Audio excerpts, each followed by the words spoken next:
Good morning, everyone, and welcome to your early morning brief for Wednesday, 27 August 2025. This is Robert staying in for Mike, and let's get started with our domestic income.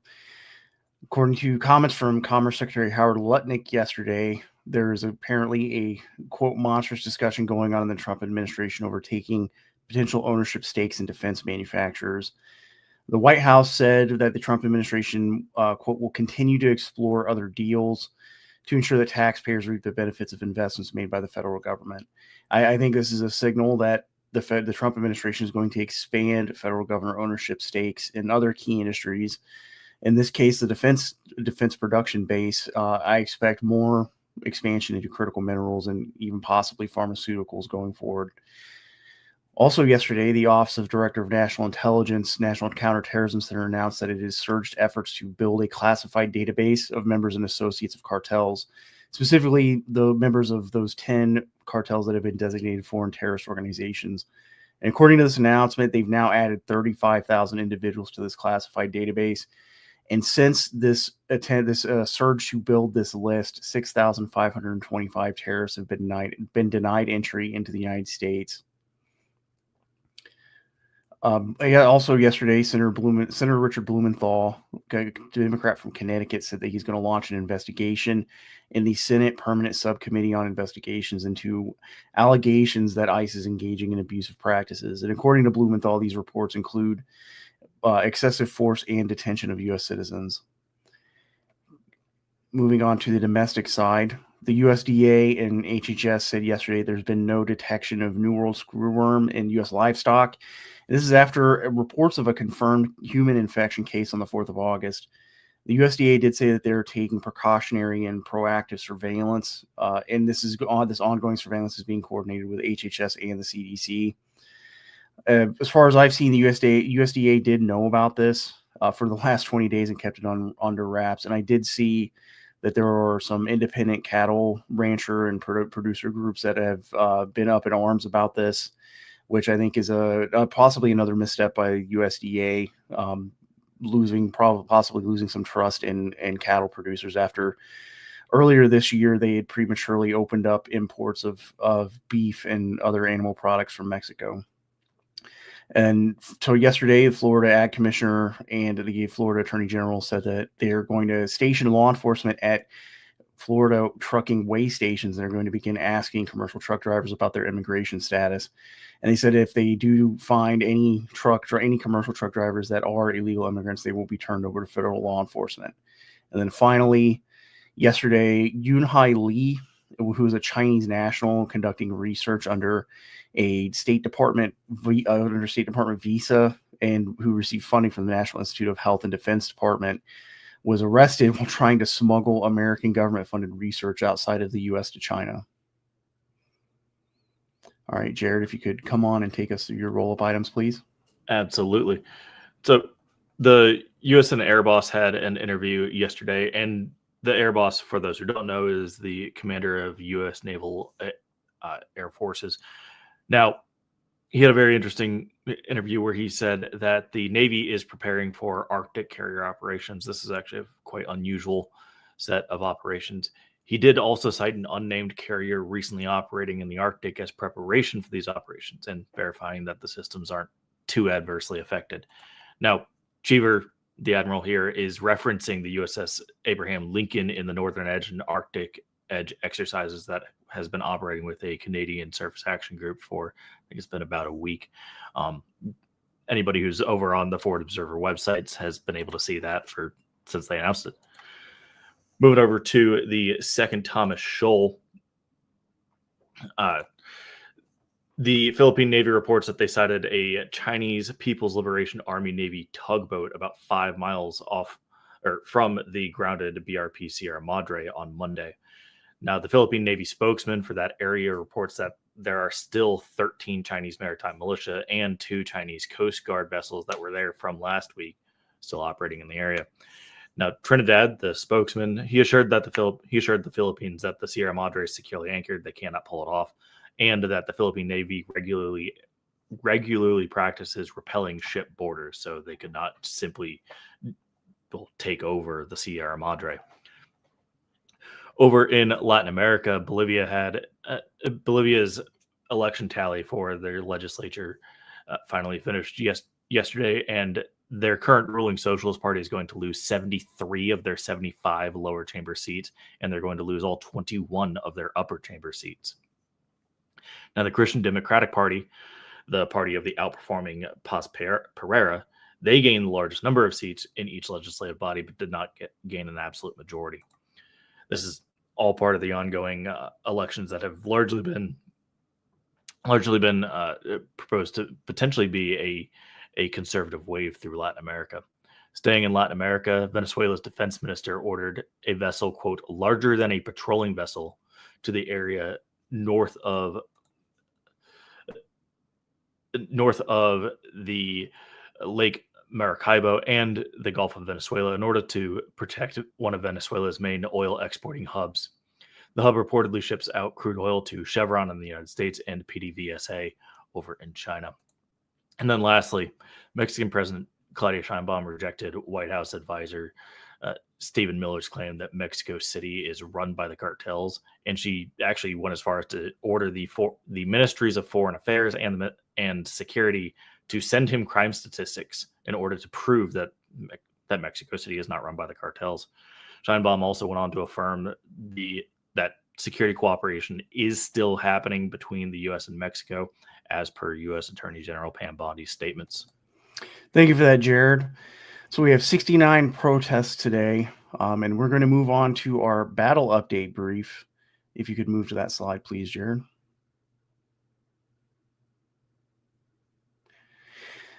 So since our update on Monday on the national overview, there has not been any further deployments of National Guard that I have seen. I am keeping an eye out for additional National Guard and federal law enforcement surges. I'm sorry. Moving over to Gerrymander Watch. If you could take us to that slide, please. So yesterday, California Republicans have filed an emergency petition in the California Supreme Court, and they're claiming that California Democrats violated the state constitution by creating this new congressional map outside of that independent redistricting commission. And they have asked the California Supreme Court to block the 4 November special election. A Utah judge also ordered Utah to draw a new congressional map ahead of the 2026 election and permanently barred them from using the current congressional map in any future elections. And this lawsuit that the judge ruled on was filed by voting rights groups, including the League of Women Voters. I think that we are now seeing the next phase of this 2026 redistricting fight, which will happen in the courts. There's still other states that are advancing toward their own redistricting efforts, but any red or blue states that do move on these mid-decade maps are going to see court fights that are now going on in Texas and California. Mm-hmm. Robert, there in Utah, are there any Democrat seats in Utah? No, it's 4 Republicans and 0 Democrats. And that's because the Utah legislature, originally in 2018, there was a referendum passed to create an independent redistricting committee. But the Utah legislature said that was not feasible under state law, basically passed a new bill creating this new map. And right now, this court fight in Utah specifically is about influence over that redistricting commission. And I think Democrats in this case, they think they can basically create at least one seat that they could win in Utah next year. You're muted, Mike. Interesting. A little turnabout is fair play there. All right, guys, thanks for bearing with us here. All right, let's go ahead and jump into this national activity map. Robert, I want to bring you back on. No major changes here for national activity. Portland still seems to be about the only place where we're seeing roughly nightly direct action demonstrations. If you're a Ford Observer member, let us know if you see anything, any direct action, intervention, political violence in your area, and we'll add it to the map. We'll take a look at it. Otherwise, no significant changes here. All right, Robert, you made this slide tracking the situation in D.C. Number one, thanks for that. Number two, what's going on? Yeah, so the latest is that the President Trump signed that order, and what's going on is Washington, D.C. is going to stand up a permanent civil disturbance unit that is going to actually be deputized by the Justice Department. Interesting. And that is just for Like they'll be on standby for DC. Correct. This is an addition to that nationwide order for the DoD to stand up something similar, basically in every state. Mm-hmm. All right. I've noticed yesterday, Indivisible, and we're about to talk about them. Indivisible sent out an email to all their members, and they noted that a bunch of former Confederate states were sending National Guard troops to D.C., almost like it's 1861 all over again, or maybe Jackson could have sacked D.C. somewhere around 1862, so maybe like it's 1862 all over again. There's a lot of consternation about these National Guard deployments and just general readiness to combat rioting. Robert, I just ask again. Ostensibly, this is to combat crime. I have no doubt that this is an effort, obviously, to support law enforcement and to cut down on crime in high crime cities where it's not that they're unable, they're unwilling to combat crime. As people say on social media a lot, high crime is a choice. It is not a choice that we have to live with, or not a condition we have to live with. It's a political choice. However, it still seems to me that these National Guard deployments, maybe this is a dry run, or you want to call it maybe getting some kinks out. This to me still looks like the administration preparing for something much larger domestically in the future. And, they're just ramping up in their jogging suit, the track suit, warming up right now. That's what it looks like to me. I could be wrong. No, I agree. I think that's one of the things going on here. So obviously, first, I think this is a political move by Trump to put Democrats in a corner to defend that choice of allowing crime in these major metros. But like you said, I think somebody in the Trump administration is looking at what happened in 2020 during the 2020 BLM riots and the Trump administration's response. And I think also understands that groups like Democracy, AID, and Indivisible, they're engaging in this inside-outside strategy and this strategic non-cooperation with, at least with Democracy, AID, what looks to be an attempt at a color revolution, and they're preparing for that. They're taking preemptive steps that they did not take in 2020. And in this case, I think what they're looking for is to set legal and political precedents to allow the deployment of National Guard for domestic law enforcement. Mm-hmm. Absolutely. Yeah, they are using the exact same playbook that's been run in probably a dozen color revolutions in the past roughly 25 years. All right, and then speaking of Portland, let's go ahead and move on. You noted last night? So basically, you have law enforcement coming in and clearing this Antifa encampment. They've done this 5 times now. Correct. This is actually the Portland Police Bureau clearing out this encampment, which this really started in earnest in June after some anti-ICE protesters initially tried to block ICE movement in and out of the facility. So last night they reestablished this camp after it's been cleared at least 5 times, and right now the camp is still in position outside of this ICE facility in Portland. Mm-hmm. By the way, Antifa did not just try to block this ICE facility. They blocked anyone coming or leaving for, I think, multiple days back in June. I remember reporting on that at the time. So, again, this is a choice.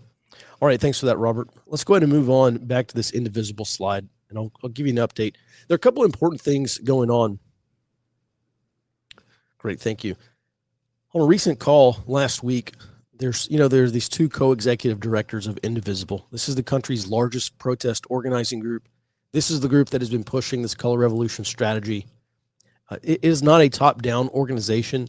It is Indivisible at the highest levels, generates the strategy, assists with the tactics, but they're trying to facilitate probably thousands of these indivisible groups across the country. Most of these are small, just like these protests. And we'll talk about this National Day of Action coming up on Monday, just several days from now, a little bit later. But a lot of these groups are very small, but they are numerous. And so Indivisible at the highest level is pushing this color revolution strategy, doing this online training people in this, this thing they call strategic nonviolence or strategic non-cooperation. At any rate, we've been tracking their day-to-day protest activity, and they have not, maybe they have grown in chapters, but it seems to me like their chapter growth and also obviously the protest movement's growth has stalled. I think it's plateaued over the summer. They had those kind of historic, I would say historic, national mass mobilization protests back in April and June. But these national days of protest in July and August have been smaller. So this next National Day of Action is coming up on Monday, the 1st of September for Labor Day. I just checking on it this morning. There's just short of about 1,000 individual, like 980 something individual protests are scheduled. Again, most of these are going to be low in volume, so low participation, low duration. The one near me is going to last for 2 hours. Probably going to be 15 people there. And so this is unlikely to rival the size of this previous mass mobilization protest we saw back in June. They have addressed that before, and I bring this up because this whole protest movement is built on growth. Remember, they've turned out about 3 million people back in June in this National Day of Action. They want to get up to 11 to 12 million. That's that 3.5% rule that I've been talking about since last year. That's what they want to build up to. And this is not necessarily just people in the streets. This is people actively undermining the system. So they don't necessarily need 12 million people to turn out on these weekend protests or these holiday protests. They need 12 million people undermining the system from within. And I broke that strategy down in much greater detail in that Color Revolution briefing I did for Ford Observer or early warning members earlier this month. And so they have addressed that, and they said, look, we don't necessarily have to grow. Every single future protest does not have to be bigger than the last, but we do have to sustain turnout. And so I think we probably will see some sustained turnout for this Labor Day march. I also think I think they're getting tired. I think they're getting burned out with these protests. We've had all across the summer, I mean, even going back to April, we've had at least one protest every month. Some months have had 2 separate national days of action because it's not just indivisible. There's a handful of these national protest organizing groups. And what have they done? The movement's more or less stalled. We have not seen escalation so far. We are working towards that. It really does seem like they are focused in the interim, focused on supporting the Democrat Party in the midterms, retaking a Democrat majority in the House. We'll see how that plays out. Interestingly, earlier this month, I told you about the hand-holding protest where these activists made a human chain that was 8 miles long somewhere in Ohio. And Indivisible did float a national Hands Across America. This would be where you have millions of Americans holding hands, and whether they make a chain from the East Coast to the Pacific Coast or they try to run through all 50 states, I don't know. But the Indivisible directors did say that that's kind of a logistical nightmare about exactly how they're going to do that. So no commitment was made, although that idea is apparently being considered, or at least they recognized it. On the topic of bigger and larger protests, organizers are planning a No Kings 2 protest. And they said that they want it to surpass the size of the No Kings National Day of Protest, which happened back on 14 June. That was the protest that spurred about 3 million protesters. And a date has not been announced, but just looking at the calendar, Columbus Day is coming up in October. Maybe that's a day. Also, what is it? What is that other day in November? Probably not Veterans Day. It falls on a Tuesday. All right. So the other thing too is Indivisible has been pushing the Democrat Party to do more. In a recent email, they said these Democrat Party leaders need to do more to fight the Trump administration, especially on these upcoming National Guard deployments. They've been excoriating these Democrat leaders like Senate Majority Leader Chuck Schumer, House Minority Leader Hakeem Jeffries, both Democrats from New York, accusing them of, they said they're message testing their response. And the reason why they've given this kind of watered down actual response to the Trump administration is because they want to ensure that their messaging polls well with voters. And what Indivisible is saying, remember, these are the Color Revolution strategists here. They're saying what Democrats should be doing instead is selecting a strategy to quote unquote defeat the fascists, and then choose the messages that quote help land that strategy, shape public opinion, and change the political landscape. So they say strategy first, messaging second.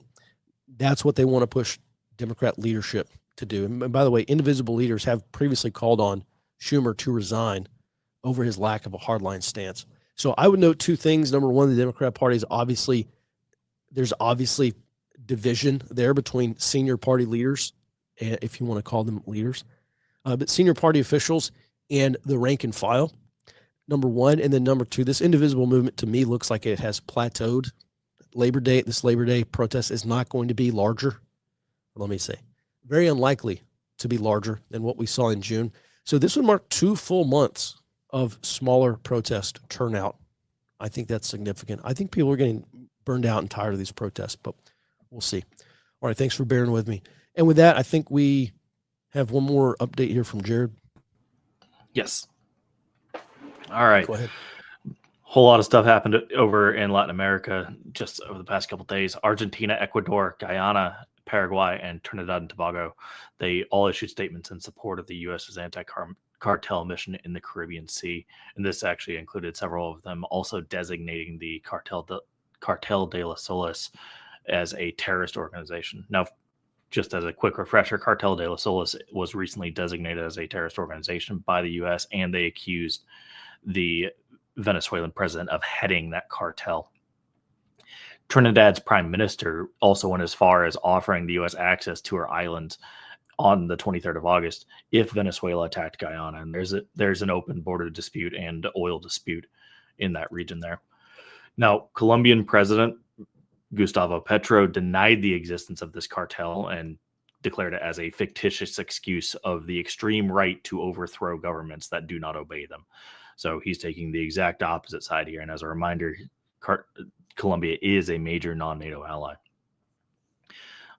Additionally, there are reports of a U.S. attack submarine being deployed to the area as well. However, the Lake Erie was confirmed by the Navy to be operating near Mexico on Monday.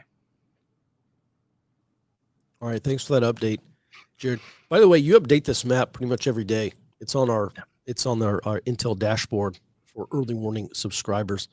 Not only Latin America, but also the situation in the Indo-Pacific. And Jared, you're basically just looking for major changes, looking for indicators that suggest maybe we're entering a new phase of whatever's going on right now. Yes, and I for what it's worth, I am very concerned that this is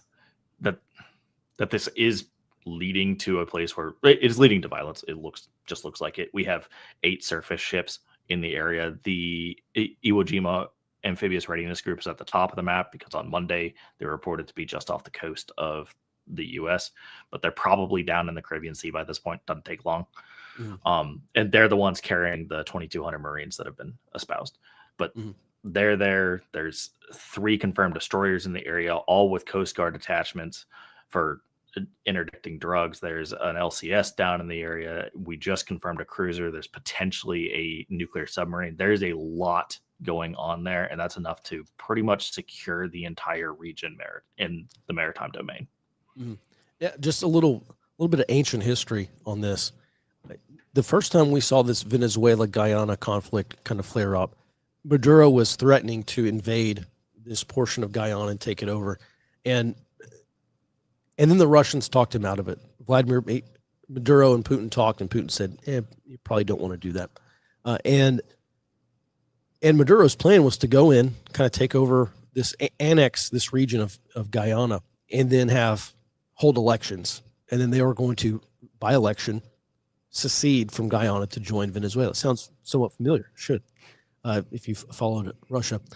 So at any rate, Vladimir Putin talked him out of that. Jared, I wonder, this is kind of being sold, at least initially, as a counter-drug operation. Is this basically to ensure Venezuela does not actually invade Guyana, or this region of Guyana? Which, by the way, I think if you go back a few hundred years ago, Venezuela may have some historic claim to this area. There's historic claims all over this place. But I think so. Guyana's obviously very much in favor of the U.S. ensuring its security, particularly because the Guyana Defense Forces are technically there. They're not great. That said, it could also easily be what we talked about when this first started kicking off, is maybe this is pressuring Maduro to step down. Because I don't think that the U.S. wants to get involved in a war with Venezuela. It's not that they, like, the ships that are here, they would not, for the U.S., they would not be under threat, if I'm being frank. Just the Venezuelan Navy is a joke. But that doesn't discount the guerrillas that are all throughout the region that Venezuela can be connected to. It's like it could get far worse in this region. And let's not forget, they are a major oil exporter. That would drive up the cost of oil. I think this is to bring Maduro to the table, if not to get him to step down. I don't think this is to actually take action. But if you don't have teeth to your threats, then your threats are empty. Mm-hmm.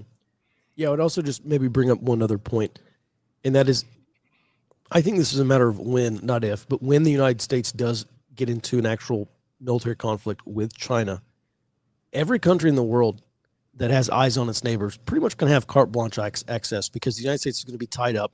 We're not going to be able to deploy troops. The threat of U.S. military action is what's keeping a lot of these leaders from expansion. When we're tied up with China, we simply will not be able to stop these countries. So, maybe it's somewhat preemptive. I don't know. It's just speculation, obviously, but it's also something to consider. All right, Jared, last word. Last word, you mentioned that I do update these maps every day. If you guys go over to the website, check it out, you can open it up. This is all interactive. You can click on each unit and find out who they are, when they were last reported. All of this is highly interactive, so I encourage you to go take a look at it. And then one last thing on ship movements. This is last publicly reported location. Yeah. So Jared's not giving he's not spilling the beans. There's no OPSEC stuff here. There are a lot of other places where you could track this. Jared is just putting it all together in one place. So, all right, thanks for that, Jared. By the way, just a reminder, starting next Tuesday on September the 2nd, we're going back. The show is going back to its previous form. We're going to run the discuss the sit rep items at the front of the show, and then that streams to all major platforms. And then we're going to jump over for our early warning items in Q&A for members only. If you'd like to join us, you should. Head over to forwardobserver.com, sign up for a free 7-day trial of early warning.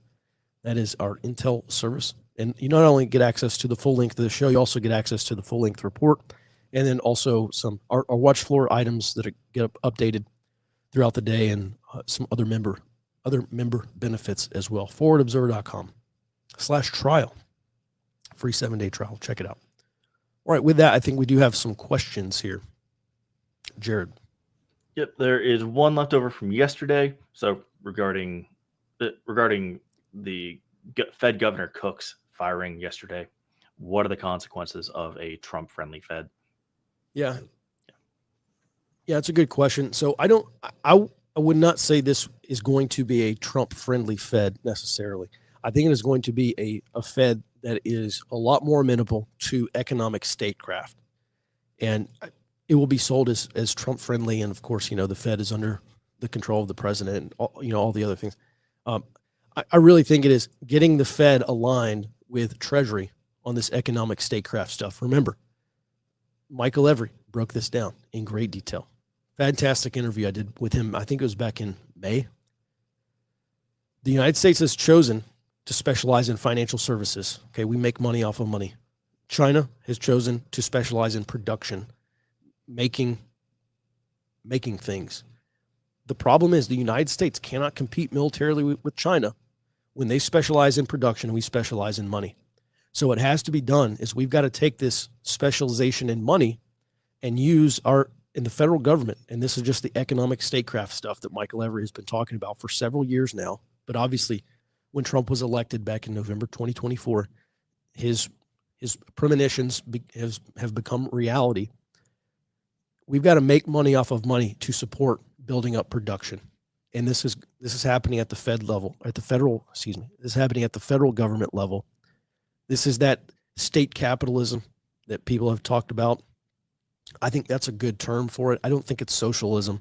It is a state capitalism where you have the federal government essentially directing where foreign direct investment is going into and maybe encouraging domestic investors to also pour money into strategic production. So we're talking about, like Robert said, we're talking about minerals, talking about foundries, semiconductors, all the things that the United States needs to remain competitive with China, and especially to support the war effort. And so I look at this as the Trump administration and probably like Stephen Barron and Treasury Secretary Scott Bessent trying to get the Fed aligned with the administration's goals. And again, this is economic statecraft, using our ability to make money off of money to improve our production, domestic production and manufacturing, so that we can make the stuff that we need to in the volume that we need to in the time that it's needed, so that we can probably go fight a war with China. This is something, regardless of your libertarian leanings and what you think the federal government should or should not be doing, if we want to have a chance against China, I think this is something that needs to be done.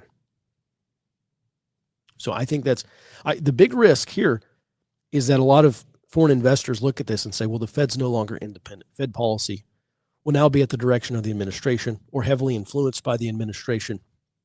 And so maybe there's a much higher risk of putting my money in the United States when you have a monetary policy that's not completely independent from the whims of the political environment. I think that's what investors will see as the big risk. So I hope that answers your question. All right. The next one is from Bad Wabbit. I know you guys haven't covered the 600,000 Chinese student visas, double the normal amount, but I have to ask, what's your take on it? Yeah.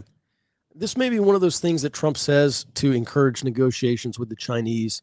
I think it's a horrible idea. The United States should not be approving 600,000 visas for Chinese students. One of the things that Trump said is, he said, oh, this would wreak havoc on the university system. If we didn't have 600,000 Chinese students, then what did he say? The bottom 15% of universities would be broke or something like that. That's fine. Let them go broke. Listen, Chinese students are the number one vector for Chinese espionage. We see it all the time. Robert just talked about this guy, a research student who was arrested. We hear about it. I mean, it's basically like every week. It's numerous times a month. DOJ is dropping some new charges against a Chinese national for espionage. And almost always they're students or they work in our tech industry. Sorry, guys. My fire alarm's going off. Okay, well. So at any rate, it just turned off. So I think this is a horrible idea. John Schindler said this best. He's a former NSA counterintelligence agent, Navy guy. And he said, if you want to crack down on Chinese espionage, you simply stop allowing Chinese nationals into sensitive economic areas and industries. If you want to stop technological and industrial economic espionage, you simply do not allow them to work in these sectors. That's not politically correct, but that's a pretty surefire way to dramatically cut down on Chinese espionage inside the United States. Now, I'm sure there's going to be second and third order consequences for that. It's going to deteriorate our relationship with China. This may be something where, Trump says this and then he ends up walking it back. And he says this to shape negotiations or to shape opinions of whatever he's trying to do. This is one of the areas where I think Trump's 4D chess actually does happen. Trump says stuff, people freak out, and then he ends up getting what he wants. And I think maybe that's what's happening here. I hope that's what's happening here. This is a counterintelligence nightmare, allowing additional Chinese students in. By the way, I did see one other comment in the chat here about, could this be a way we bring in these Chinese students and then maybe this is a counter-espionage thing. We try to recruit them here domestically and then they go back. I mean, maybe that's not outside the realm of possibility, but why do you need to bring in 600,000 Chinese students to do that? Why can't you just have an effort with the Chinese students we have here? So I don't think that holds water.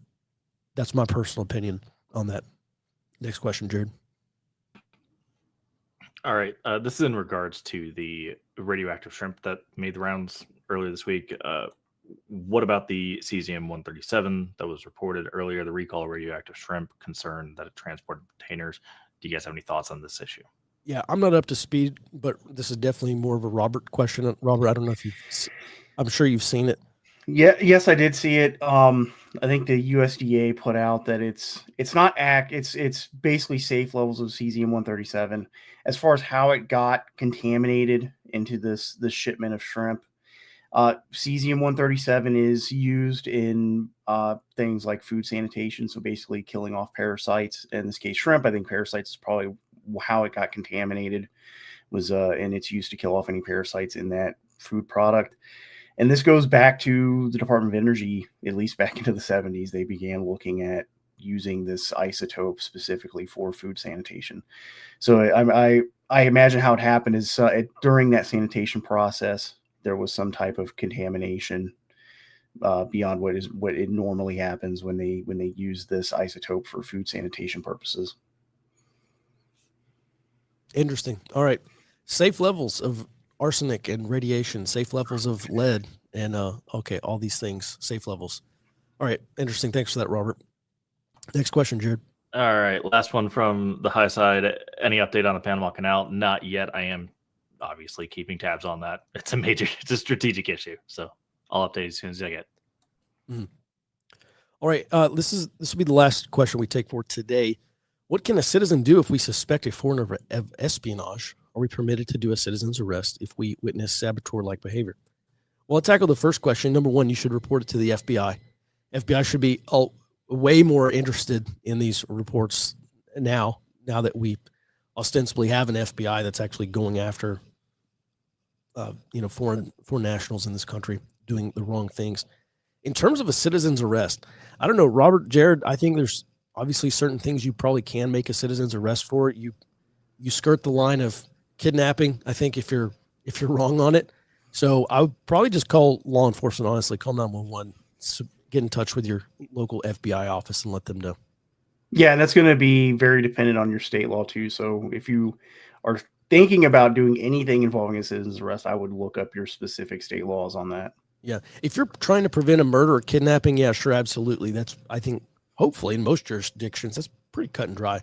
But in terms of stopping espionage or stopping sabotage, I don't know. I don't want to say flip out your iPhone and get it on video, but if that's the most you can do, that's catching someone after the fact is a lot easier if you have video evidence of them doing it.